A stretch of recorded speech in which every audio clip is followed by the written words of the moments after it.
The question is, we have to integrate the function which is x cube minus 1 total raised to the power 1 by 3 into x raised to the power 5 dx. So let's see how we are going to solve the given problem. तो चलिए शुरू करते हैं। तो देखिए इस function को integrate करने के लिए जो चेंजेस मैं करने जा रहा हूँ कि ये जो x raise to the power 3 minus 1 आपको नजर आ रहा है, मैं इसको एक नए वेरिएबल लेट t क्यूब से रिप्लेस करने जा रहा हूँ। ठीक है, तो मे बी आपके माइंड में ये क्वेश्चन आ सकता है कि आपने इसको टी क्यूब से क्यों रिप्लेस किया। आप चाहते तो टी से भी रिप्लेस कर सकते थे। तो उसका रीजन ये है कि इनकेस अगर मैं इसको टी क्यूब से रिप्लेस करूंगा तो फर्दर जब आप इस फंक्शन को मैनिपुलेट करेंगे तो आपका जो फंक्शन का डाटा है ना, वो काफी ज्यादा कंफर्टेबल हो जाएगा। आप यहाँ पे ध्यान भी दे सकते हैं कि इनकेस अगर मैं एक्स क्यूब माइनस 1 को टी क्यूब से रिप्लेस करूंगा तो फाइनली ये बनेगा t cube raise to the power 1 by 3। इसे सिंपली आप टी से रिप्लेस कर सकते हैं। तो ये लॉजिक है टी क्यूब से रिप्लेस करने का। चलिए अब आगे बात करते हैं। अब देखिए, क्योंकि फंक्शन में आपने x को t में कन्वर्ट कर लिया है, तो अब अगला टास्क एक और है। ये जो dx आपको नजर आ रहा है, इसको भी आपको dt में कन्वर्ट करना होगा। और अगर आप dx को dt में कन्वर्ट करने जा रहे हैं तो इसके लिए सबसे पहले आप गिवन एक्सप्रेशन को बोथ साइड x के रेस्पेक्ट में डिफरेंशिएट करिए। अगर मैं x की पावर 3 को डिफरेंशिएट करूंगा तो ये बनेगा 3x²।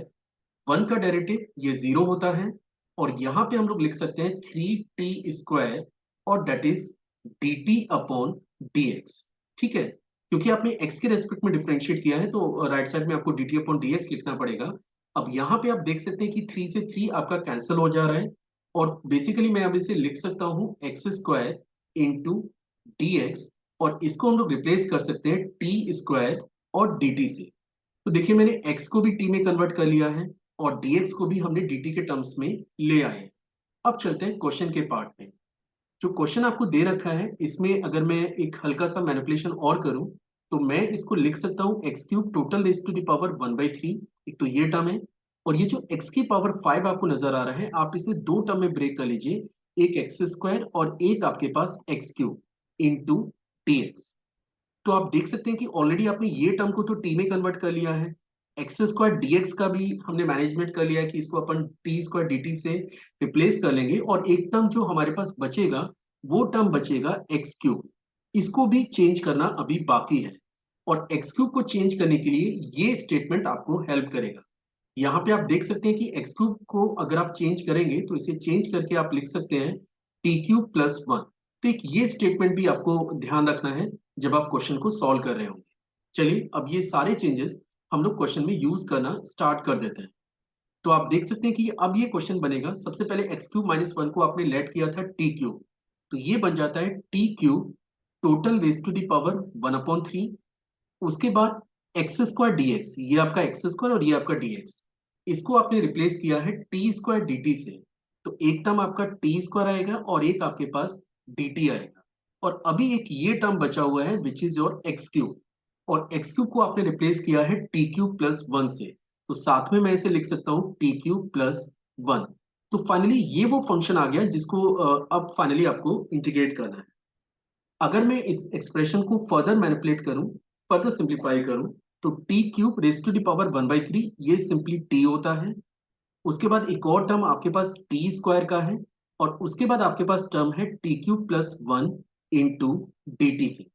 या फिर मैं अगले स्टेप में इसको लिख सकते हैं, आप देख सकते हैं t इंटू t², इसे आप t³ लिख सकते हैं। तो फर्स्ट टर्म बनेगा t⁶, और फर्स्ट टर्म बनेगा t⁶, और अगला टर्म आपको मिलेगा t⁻³ इंटू dt के। अब इसको फर्दर हम लोग सॉल्व करेंगे। ठीक है, तो आप देख सकते हैं कि यहाँ पे अगर मैं फंक्शन के ऊपर कमेंट करूं तो फंक्शन को अब आप दो पार्ट में स्प्लिट कर सकते हैं। पहला पार्ट बनेगा t⁻⁶ dt, अगला पार्ट हमारे पास है t³ और dt के। अब ये बेसिक कॉन्सेप्ट है कि अगर आप x⁻n dx इस फॉर्मेट के किसी भी फंक्शन को इंटीग्रेट करेंगे तो इसका इंटीग्रल होता है x⁻n+1 over n+1 plus constant where n is not equal to -1।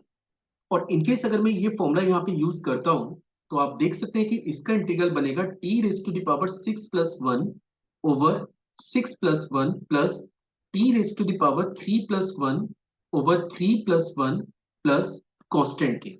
या फिर हम लोग इसको लिख सकते हैं, या फिर हम लोग इसे लिख सकते हैं फर्दर सिंप्लीफाई करके हम लोग इसे लिखेंगे, ये बनेगा t raise to the power 7 upon 7 plus t raise to the power 4 upon 4 plus c के। लेकिन आपको ध्यान देना चाहिए कि आपका जो क्वेश्चन है वो t के टर्म्स में ना होके x के टर्म में था, और आपने यहाँ पे एक्स क्यूब माइनस वन को लेट किया हुआ है, एक्स क्यूब माइनस वन को लेट किया हुआ है टी क्यूब से।